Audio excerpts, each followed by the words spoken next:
Hey guys, welcome to the 7th episode of Ask A, and you might notice that things look a little bit different behind me. That would be because I'm actually in Cancun right now.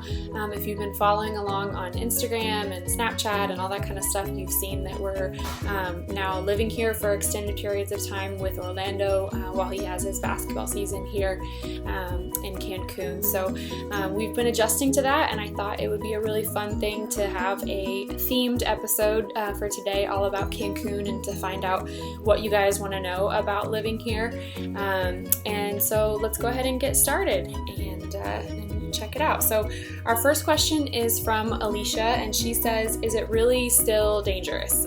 I guess her husband is a little wary of coming here for vacation, or maybe Mexico in general, I don't know. But that's actually the most common thing that we get, the most common reaction when we tell people that Orlando lives here or works here in Mexico, and that we are here quite a bit, going back and forth, with him. The number one thing people ask is it safe? Do you feel safe being, here? And for us, Orlando's been playing professional basketball in Mexico for, 6 going on 7 years. And we have had minimal to zero issues with safety. I think it's just a matter of, being aware of your surroundings, the bad parts of town, just like any city. San Antonio has its bad parts, Austin has its bad parts. Anywhere you go in the entire world, there's a bad neighborhood. There's a wrong side of the tracks to be on. So you just have to kind of be aware of that, and, obviously don't go there.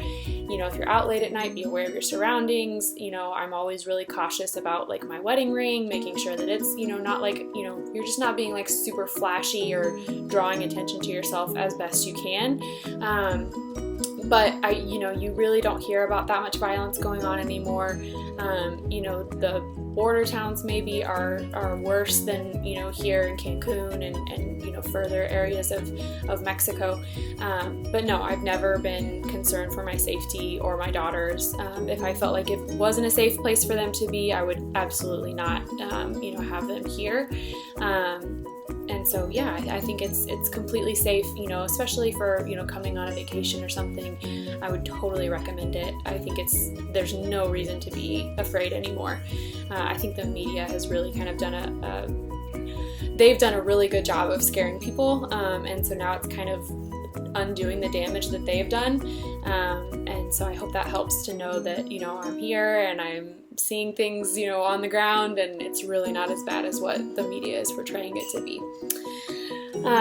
Second question is from Connie, and she says, how are your girls adjusting? Which is also a really common question that we get, and why I wanted to make sure and answer it.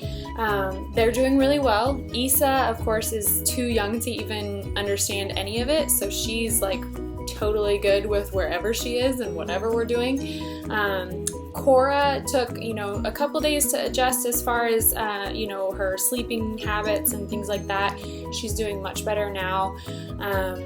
It has been more challenging than what I thought with her speaking Spanish, because she does understand quite a bit. She speaks with her abuela, in San Antonio in Spanish, and she'll understand a lot of what she's saying. But here, with it being, basically immersion, and she's hearing Spanish every single day, we've had a couple times where like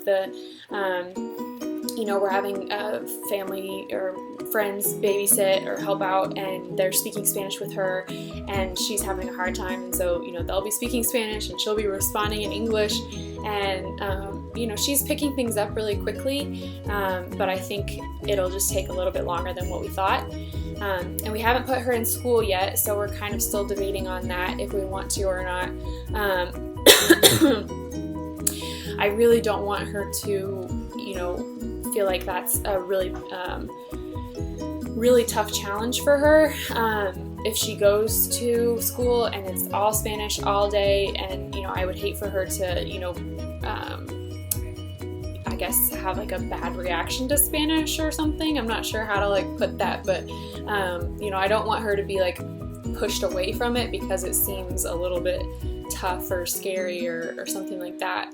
So I don't know, we're still kind of feeling that out, but as far as, you know, she still talks about friends back home and talks about going to see so-and-so, and that's been kind of hard to hear her saying that, but we're just, you know, trying to make sure that she has a lot of friends here to play with, and you know, it's exciting to be able to go to the beach, and you know, I'm trying to be really aware of calling you know, Cancun home just as much as I call San Antonio home, because I don't want her to feel like she's just torn away from what she knows as home. I want her to know that wherever we are, if we're there as a family, that's home. So hopefully that helps, and hopefully, you know, she'll continue to keep adjusting really well. The last question we have is from Tony, and she says, what's the shopping like downstairs?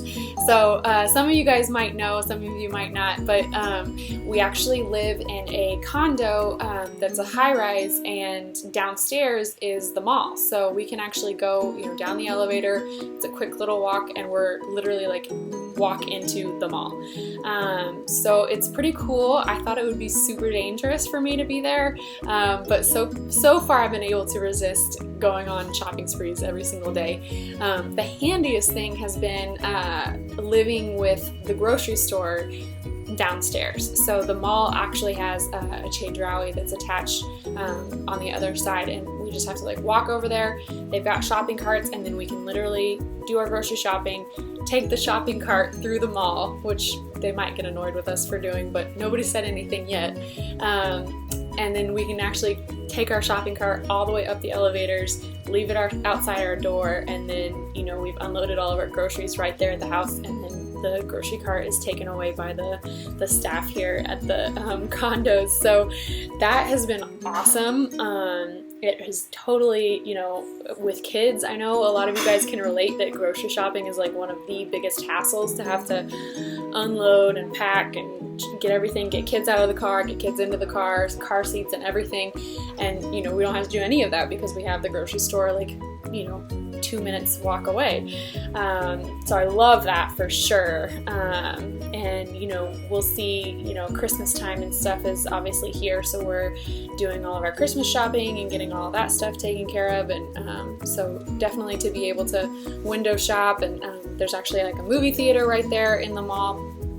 So we've gone to see a few movies, and actually Cora and Orlando have gone to see a few movies. It turns out that Issa is not allowed in the movie theaters yet because she's too young, I guess because of the noise or something, I don't know. So Issa and I have been kind of hanging out, but at least Cora and Orlando have been able to check out the movie theater and have that right there as well. And it's kind of nice to be able to go downstairs if it is like raining or something like that. You know, we've got that indoor space for them to just run around and burn off some energy, and we're not just cooped up in this little apartment, because it's obviously a very big shift in square footage to be living here. But, you know, I think it drives me more crazy than it does the kids. They're good wherever, and, you know, I've been adjusting just as much as they have. So that's all the questions we have for right now. You guys had a ton for me, so maybe we'll do another round of these after this episode, but I wanted to definitely be sure to get those top 3 answered, and hopefully, you know, it kind of gives you a little insight into what life is like here. And of course, anybody that wants to come visit, you guys come on down. It'll be tons of fun. You've got a place to stay in Cancun. And yeah, let me know what you want to hear about on the next episode of Ask A, and we'll talk to you soon. Bye guys!